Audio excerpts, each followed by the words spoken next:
Mirëmbrëma të gjithëve, mirë se erdhët në edicionin qendror të lajmeve. Këtu në ABC News unë jam Juli Krisafi. 2 persona të dyshuar për aktivitet terrorist qëndrojnë të armatosur të rrethuar prej orësh nga forcat Renea në Orosh të Fusharzit. Policia u ka bërë thirrje të dorëzohen, por ata nuk kanë pranuar. Unë do të bisedoj tani me Bleona Prengzaj, e cila ka të tjera informacione për ngjarjen.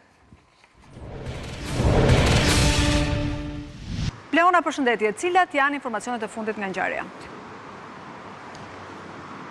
Juli, të përshëndes, vijojnë negociatat në këto momente me 2 personat të cilët dyshohen se ndodhen brenda në një banesë të braktisur në fshatin Orosh. Deri në këto momente, këto negociata dhe thirrjet nga policia kanë qenë pa një rezultat, pasi 2 personat të cilët ndodhen brenda në banesë nuk kanë pranuar që të dorëzohen më pas për të negociuar në fakt edhe me forcat e policisë. Forcat e policisë së Pukës ditën e sotme që prej orëve të para të mëngjesit kanë dalluar në fakt 2 personat brenda në banesë dhe kanë bërë rrethimin e saj. Pas tentativave për të neutralizuar situatën, kanë bërë thirrje për forcat e Renea, por për të ndihmuar nga forcat Renea, por edhe nga forcat antiterrorit. Brenda në banesë ndodhen 2 persona, bëhet me dije që brenda në banesë ndodhet Julian Cumraku, i cili dyshohet deri në këto momente se ka lidhje me grupe terroriste, por nga ana tjetër është edhe një person tjetër brenda në banesë së bashku me Julian Cumrakun, identifikuar si Arben Uka. Këto 2 të fundit kanë qenë në fakt në ndjekje nga antiterrori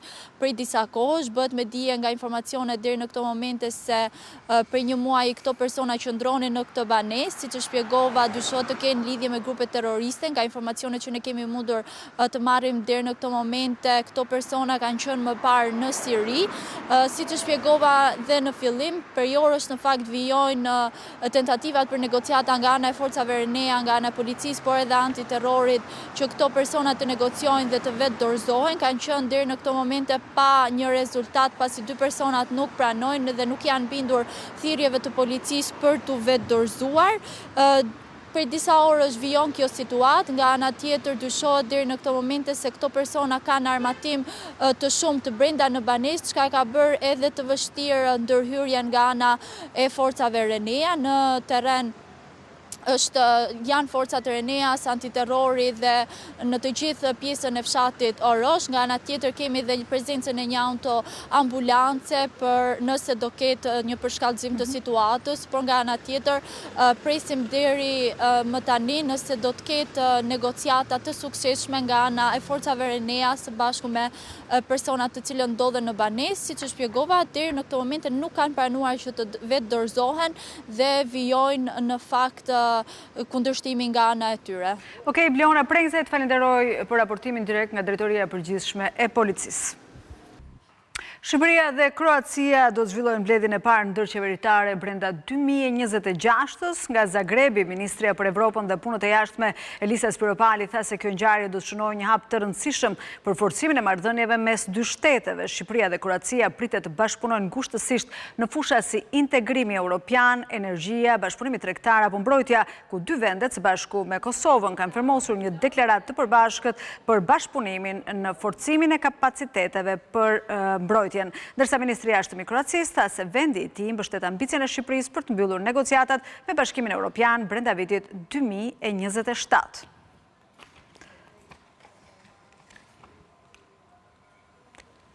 Dhe ndërsa Shqipëria rrit shpejtësinë e integrimit, Greqia po bëhet gati të dalë përballë me listën e problemeve të saj të vjetra. Në 16 dhjetor në Athinë, gjatë një takimi dypalësh, pritet që ministri i jashtëm grek t'i dorëzojë homologes shqiptare një dokument që zyrtarisht do të quhet Plani i ri veprimi për marrëdhëniet, por do të ngrejë çështje të vjetra si ajo e detit. Greqia do të ketë presidencën e Unionit në gjysmën e dytë të 2027-s, pikërisht në kohën kur Shqipëria synon mbylljen e negociatave, por duket se vëmendja e Athinës është tek faza e negociatave politike që nisin një vit më vonë. Athina po bëhet gati për përballjen politike me Tiranën pas përmbylljes së negociatave teknike të antarësimit në 2027. Shefi i diplomacisë greke Yorgos Gjerapetritis ka hartuar një plan të ri veprimi për marrëdhëniet me qeverinë shqiptare, që përmban disa nga çështjet më të ndjeshme të agjendës dypalshe, si kufi detar, lidhshmëria dhe bashkëpunimi infrastrukturor energjetik dhe procesi i antarësimit të Shqipërisë në Bashkimin Evropian. Sipas mediave greke, udhërofyesi që do të prezantohet më 16 dhjetor gjatë vizitës së ministres Elisa Spiropali në Athinë, rikthen bisedimet për çështjet e pazgjidhura mes dy shteteve me në krye kufi detar. Në 2020, Shqipëria dhe Greqia ranë dakord që të paraqisnin mosmarrveshjen për delimitimin e zonave ekonomike detare në gjykatën ndërkombëtare të drejtësisë në Hag, por ende kjo çështje ka mbetur pezull. Në vizitën e tij të fundit në Athinë në qershor të 2025-s, ish ministri i jashtëm Igli Hasani tha se qeveria shqiptare mbetet e hapur dhe plotësisht e angazhuar për promovimin e dialogut për të gjitha çështjet dypalshe që janë pezull, në mënyrë që ato të adresohen në përputhje me rregullat ndërkombëtare. Ndërsa në Athinë konsiderohet se situata rajonale, veçanërisht projektet energjetike të Adriatikut dhe Mesdheut, po japin çështjes një shtysë re për zgjidhje. Plani i riveprimit i kushton një vëmendje të posaçme integrimit evropian të Shqipërisë. Ministri i jashtëm grek i ka paraqitur homologëve në Bruksel qëllimin e vendit të tij për të ndërmarrë në kuadër të presidencës greke një iniciativë që do të përshpejtonte rrugën e shteteve ballkanike drejt familjes europiane. Athina merr presidencën e Bashkimit Evropian në 6 mujorin e 2 të 2027-s, që përkon me objektivat e qeverisë shqiptare për mbylljen e të gjithë grup kapitujve të antarësimit, ose thënë ndryshe mbylljen teknike të negociatave. Më pas, topi do të jetë në fushën e Italisë, e cila do të udhëheq procesin e zgjerimit në gjysmën e parë të 2028-s, kur me gjas do të nisin dhe bisedimet politike të Shqipërisë me shtetet anëtare për të marrë mbështetjen e parlamenteve respektive. Dhe këtu hyn në lojë Roma dhe kryeministria Meloni, e cila ka deklaruar se nëse çështjet e mbetura pezull me Athinën do të bëhen pengesë për antarësimin e Tiranës në familjen europiane, Italia do të negociojë dhe tek negociatat politike ku vendet anëtare diskutojnë dhe çështjet individuale që kanë me Shqipërinë, rritet rreziku i një tjetër rezistence të Athinës që mund të kthehen dhe në kushtet të saj përpara se ajo të miratojë futjen e Shqipërisë në Bashkimin Evropian. Kompania më e madhe e fluturimeve në botë, Qatar Airways, mund të nisë shpejti fluturimet drejt Tiranës. Gjatë një vizite në Katar, kryeministri Rama takoi drejtorin e saj të përgjithshëm, me të cilin bisedoi për hyrjen e kompanisë prestigjioze në Shqipëri. Një ditë më parë, gjatë vizitës së tij në Doha, shefi i qeverisë shqiptare u takua me kryeministrin e Katarit për disa projekte të rëndësishme për Shqipërinë. Shqipëria dhe Katari do të zgjerojnë bashkëpunimin në fushën e transportit ajror. Gjatë vizitës zyrtare në Doha, kryeministri Edi Rama u takua me drejtorin e përgjithshëm të Qatar Airways, Badr Muhamed Al Mer, me të cilin bisedoi mbi mundësinë e hyrjes së kësaj kompanie me fluturime edhe në Shqipëri. Me drejtorin e përgjithshëm të Qatar Airways, inxhinierin Badr Muhamed Al Mer, folëm për hyrjen e kompanisë prestigjioze në Shqipëri dhe inshallah do të kemi së shpejti fluturimet e Qatar Airways në Tiranë. Një ditë më parë, shefi i qeverisë shqiptare u prit nga kryeministri i Katarit, Sheikh Muhamed bin Abdulrahman bin Yasim Al Thani në rezidencën e tij. Bisedimet mes dy liderëve u fokusuan në thellimin e bashkëpunimit dypalësh, veçanërisht në fushat me interes strategjik për Shqipërinë, si investimet, energjia, turizmi, infrastruktura apo projektet e tjera të zhvillimit ekonomik. Kjo vizitë e kryeministrit Rama shënon një moment të rëndësishëm edhe në forcimin e marrëdhënieve diplomatike, por dhe rolin e Shqipërisë si urlidhse bashkëpunimi mes Ballkanit dhe lindjes së mesme. Shirat e ditëve të kaluara dhe në shumë zona të vendit i kanë lënë vendin dëborës. Pas veriut dhe juglindjes së vendit, ku bora dje përfshiu gjithë zonat në lartësinë mbi 1000 metra, rreshtet e dëborës bardhin edhe fshatrat e Elbasanit, të Gramshit dhe Librazhdit. Deri tani nuk raportohen probleme në qarkullim apo rrugë të bllokuara, niveli i lumenjve vjos sema dhe shkumbin ka rënë dhe uji po tërhiqet nga zonat e përmbytura. Shirat e ditëve të kaluara janë ndërprerë duke i lënë vendin dëborës. Për gjatë natës, rreshtet kanë zbardhur fshatrat e Elbasanit, Gramshit dhe Librazhdit. Njësia administrative e Gjinar, zona turistike e Fushë Studenit, si edhe njësia Kukur në Gramsh janë mbuluar nga bora, ndërsa qarkullimi vijon pa probleme. Edhe në veri të vendit, rrugët janë plotësisht të aksesueshme. Megjithatë, dëmet që shiu ka lënë pas janë të konsiderueshme, ndërsa në terren ka nisur verifikimet. Dalja nga shtrati e lumit vjos përmbyti 11 familje të komunitetit rom në Novosel dhe banesat e 3 familjeve të tjera në fshatin Fitore. Këtu i zuri, një 2 metro i zuri, këtu një se i grop që. Kurse tek këta që kanë shtëpi këtu, nuk e vajti brenda, po se të kisha dalë më shumë, e vështirë do ishte për ata. Jo, lumi më shkatoi shumë dëmtime të shkallët, hajde shikoj. Më bëri dëm në mrapa, po eq. Lumi ngruaj. Kemi 2 ditë, dje dhe sot, pardje, kemi 3 ditë të izoluar. Emergjencat civile në qarkun e Fierit konfirmojnë se kanë përgatitur një bilans paraprak, ndërsa specialistët pritet që të dalin këtë javë në terren për të inventarizuar dëmet e raportuara. Drejt normalizimit po shkon situata edhe në qarkun e Lezhës, ku niveli i ujit në Shënkoll dhe Kolsh ka nisur të bjerë pas mbylljes së argjinaturës së lagunës së Kunevajnit, por situata mbetet ende e vështirë për disa banesa që janë të rrethuara nga uji. Në këto kushte Bashkia e Lezhës ka shtuar ndërhyrjet në terren për të garantuar ndihmën për banorët e prekur. Momentalisht ne jemi në njësinë e Kolshit, në fshatin Barbulloj, ku mbështesim familje. Deri tani janë mbështetur 150 familje në njësinë e Shënkollit, 100 familje në njësinë e Kolshit, 60 familje në njësinë e Zejmenit. Përveç të tjerave janë mbështetur me den xhebari dhe me ushqime për kafshet, afërsisht deri tani 100 den xhebari dhe 2 ton ushqime për kafshet. Në Gjyrë, ura e së cilës u dëmtua nga rreshtet intensive javën e kaluar, ka nisur puna për rindërtimin dhe kthimin në funksionalitet të plot. Shpresoj që brenda kësaj jave të jetë aksesueshme segmenti i rrugës së vjetër. Do të siguroj të gjithë banorëve të fshatit Gjyrë që keni në krah bashkinë dhe po bëjmë të pamundur që kjo rrugë të jetë aksesueshme brenda një muaji. Fshati Shpërdet në Kurbin mbetet ende i izoluar për shkak të rrëmbimit të rrugës që kalon pranë fshatit të Lumit Droj. Rreth 80 familje prej afro një jave lëvizin në këmbë në rrugë alternative. Janë 4 eskavatorë dhe mjete të rënda të cilat po punojnë në devijimin e rrjedhës së Lumit dhe më pas do kryen punimet për kthimin e rrugës në normalitet. Rruga Qukës-Qaf-Ploç është funksionale. Qarkullimi i mjeteve në këtë aks nuk është ndërprerë pavarësisht të rëshkitjes së disa gurve gjatë ditës së djeshme. Një degëzim në rrugë për situata emergjente ka shërbyer për vijimin e lëvizjes automjeteve dhe tuneli Skërficës në jug të vendit është i kalueshëm, ndërsa në të 2 hyrjet e tij janë pastruar inertet. Në aksin rrugor Qukës-Qaf-Ploç po vijon puna me kapacitet të plot për largimin e dherave dhe të gurve që ranë të dielën si pasojë e rëshqitjeve, ndërkohë që qarkullimi i mjeteve drejt kryeqytetit nuk është ndërprerë në asnjë moment.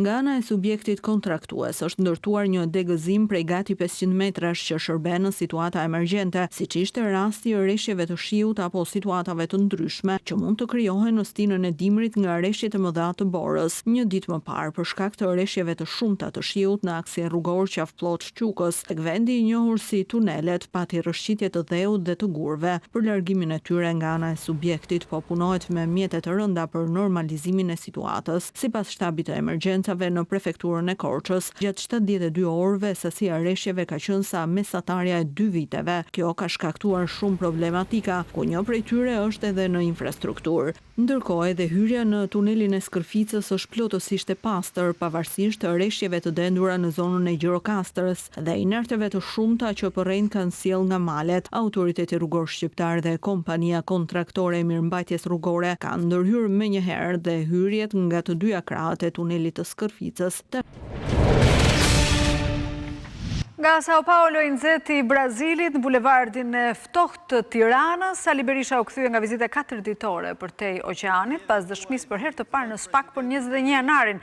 Lajmi solli se ishte emëruar zëvendës presidenti i CDI-së në Brazil nuk pati efekt elektrizues. Tek demokratët në foltorën e dytë para kryeministrisë ai mblodhi më pak protestues se herën e parë. Fjalën e kanë marrë deputetë dhe qytetarë, ndërsa Berisha me rreth 300 protestues në bulevard kërkon dorëheqjen e kryeministrit Edi Rama. Shkojmë tani në bulevard për të parë se çfarë është duke ndodhur në këto momente. Shohim live. Po! Edha ti jo mesazhin ke dërguar mua, po mesazhin që i ke dërguar Elvis Berberit. Ke 60 mesazhe të Elvis Berberit në dosje, të cilat tregojnë se ke diktuar çdo gjë. E mbylli, prisni, se është interesant. Gjatë debatit i kërkoj, po ja tha, duhet tani të paktën të shkoj qeveria në gjykatë kushtetuese për mua. Jo, i tha ky. nuk shkoj do se kjo është, do shkosh vetë. Si përfundim, sot ka dërguar Edi Rama në gjykatë kushtetuese, tani se po flasim këtu. Ai që mendon se Edi Rama e bën për njerëzin ai lubis, ai mendon një bullallek, domethënë më thonë, një gjë pa imagjinueshme. Absolutisht.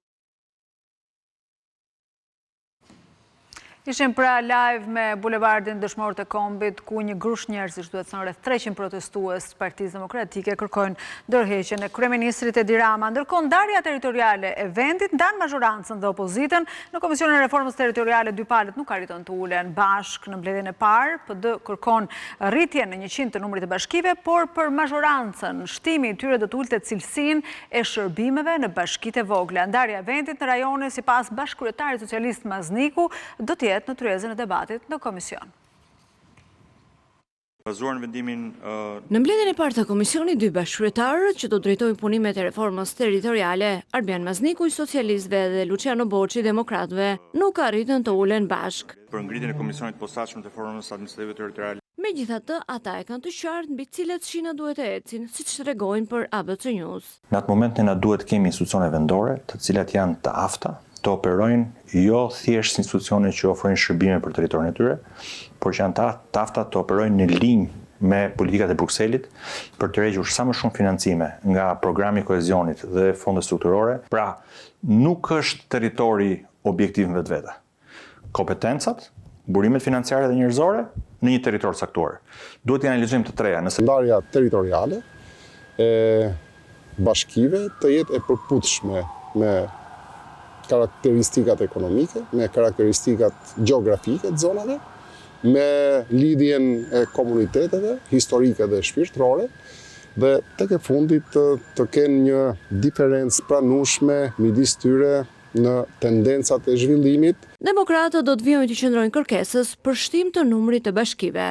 Mos nisemi nga një numër virtual, duam më shumë bashki dhe të përcaktojmë një numër. Ne duam një ndarje më të drejtë dhe kjo e drejta na kushtozon që themi që duhen më shumë njësi vendore, më shumë bashki në Shqipëri, mos kemi tendencë të ngushtimit të tyre. Propozimi për më shumë bashki, kemi pas një numër të përafërt në 100 bashki. Por pritet të shihet sa mbështetje do të gjejnë tek mazhoranca e komisionit, që ka argument të kundërt nga ata. Unë mendoj që nuk është rruga më e mbarë që ne të shkojmë drejt një propozimi numrash, i cili më së shumti priret nga logjika të kemi pak më shumë bashki që të fitojmë ne sa më shumë. Problemi që ne kemi është që të gjitha të dhënat sot na tregojnë në mënyrë sistematike një gjë, të gjitha. Bashkitë më të vogla ofrojnë shërbim më të keq. E kanë raportin e numrit stafit për banor më të lartë. Shpenzojnë më shumë para për pagas sa për shërbime.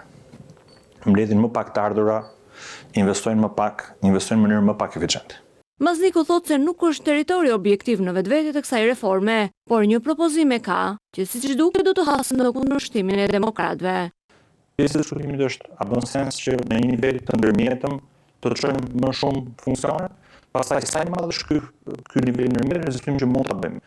Por tashmë që në arkitekturën e kushtetutës është caktuar që ne kemi një sistem me dy nivele, ku disa funksione bëhen në nivelin e bashkisë apo komunave, siç ka pas, dhe disa funksione bëhen në një nivel më të lartë, më të koordinuar. Kam dëgjuar që mund të ketë propozim për krye bashki ose bashki qendër me bashki periferike. Për mua është diskriminim, bashkitë duhet të kenë të njëjtën rëndësi pavarësisht territoreve që mbulojnë apo zonave gjeografike ku janë. Këte të bashkive të qendër nuk e pranojmë. Ndarja në rajone territorit pritet të rikthehet sërish në debat. Padyshim që duhet diskutuar si element, ai është një diskutim i cili impakton jo pak dhe mënyrën se si organizohet jo vetëm pushteti vendor, por edhe pushteti i dekoncentruar. Pra nëse ne kemi pushtetin e decentralizuar, që thot një detyrë që është dhënë bashkive për ta bërë, pushteti i dekoncentruar është një pushtet i cili është i qeverisë, por ndodh në territor. Në një takim mes kreut të SPAK-ut, Altin Dumani dhe prokurores përgjithshme në Belgjik u theksua lufta ndaj krimit, pastrimi parave dhe përdorimi i kriptomonedhave nga grupet kriminale. Në prag të përfundimit të mandatit në krye të prokurorisë posaçme, Dumani zhvilloi disa takime në Bruksel ku foli për punën e institucionit që ai drejton. Lufta kundër krimit të organizuar vijon të jetë në qendër të porosive të lëna nga Bashkimi Evropian për prokurorinë e posaçme. Gjatë takimit me prokuroren e përgjithshme federale të Belgjikës, Anne Fransen, dhe kreut të SPAK Altin Dumani, theksi u vendos edhe tek pastrimi i parave dhe përdorimi i kriptomonedhave nga grupet kriminale. Belgjika premtoi për Shqipërinë ndihmë për ekzekutimin e letërporosive dhe arrestimeve për llogaritë të SPAK, teksa ka mbetur më pak se një muaj nga data kur Altin Dumani do të largohet nga drejtimi i SPAK. Ai është ndalur gjatë një takimi në Qendrën Europiane të Politikave tek vështirësitë që ka kaluar ky institucion dhe kërcënimet nga krimi organizuar. SPAK është një institucion i ri. Ne në dhjetor mbushim 6 vjeç. 6 vite për një institucion janë pak. Vështirësitë kryesore kishin të bënin me organizimin e institucionit. Tjetër vështirësi është menaxhimi i presioneve dhe i kërcënimeve të ndryshme që vinin në drejtim të prokurorisë, por edhe të prokurorëve të posaçëm, nga politika, nga media, por sidomos nga krimi organizuar. Megjithatë, prokurorët e SPAK janë me përvojë dhe janë të përgatitur për të përballuar këto presione pavarësisht nga vinat. Dumani tha se një tjetër vështirësi ka qenë ajo e krijimit të besimit për të bashkëpunuar me vendet e Bashkimit Evropian.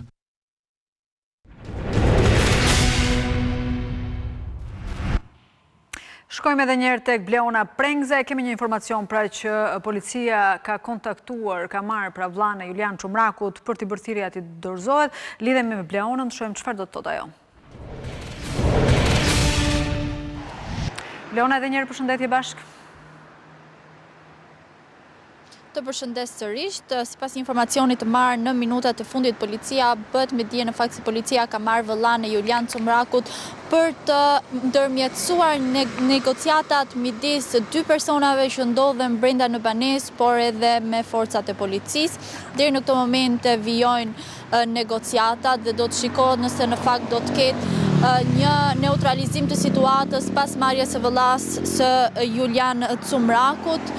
Dhe më pas do të shikojmë nëse do të ketë një reflektim, le të themi, nga ana e 2 personave që ndodhen brenda në banesë për të negociuar me forcat e policisë. Në fakt, prej më shumë se 5 orësh vijon rrethimi i banesës së braktisur në Orosh, ku 2 persona të cilët ndodhen brenda kësaj banese për më shumë se një muaj qëndronin brenda në këtë banesë. Nga ana tjetër, siç e kemi bërë me dije edhe më parë, këto 2 persona dyshohen të jenë pjesë e grupeve terroriste, kanë qenë më parë në Siri, ndërkohë prej më shumë se 5 orësh ka patur kërkesa nga ana policisë për dorëzim të 2 personave që ndodhen brenda në banesën e braktisur.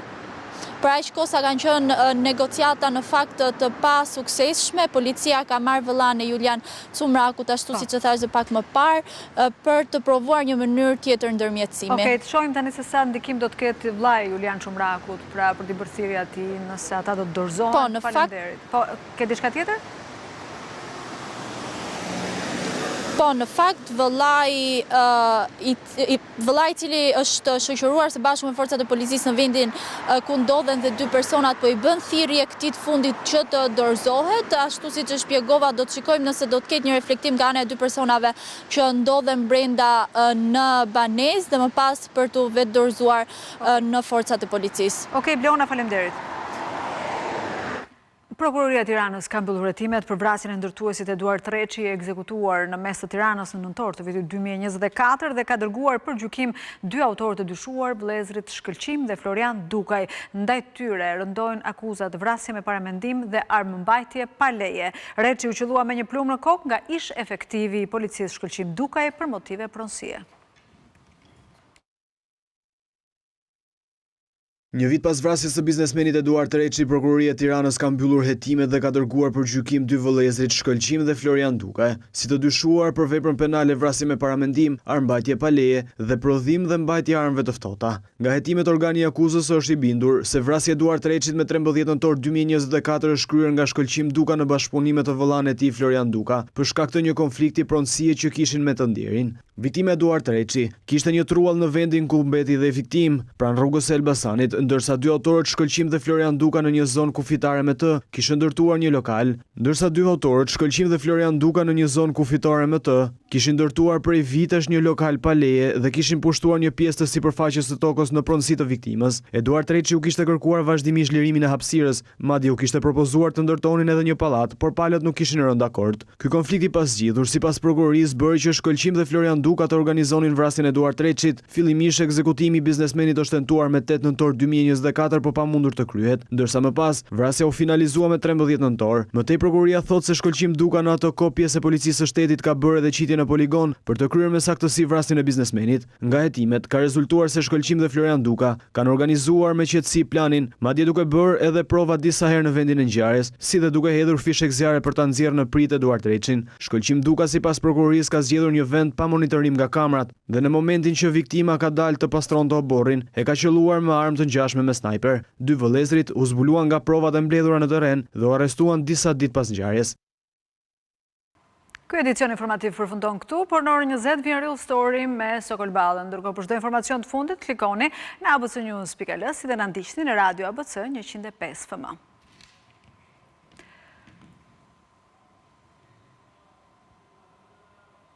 Bashkë mirupafshim nesër në orën 19.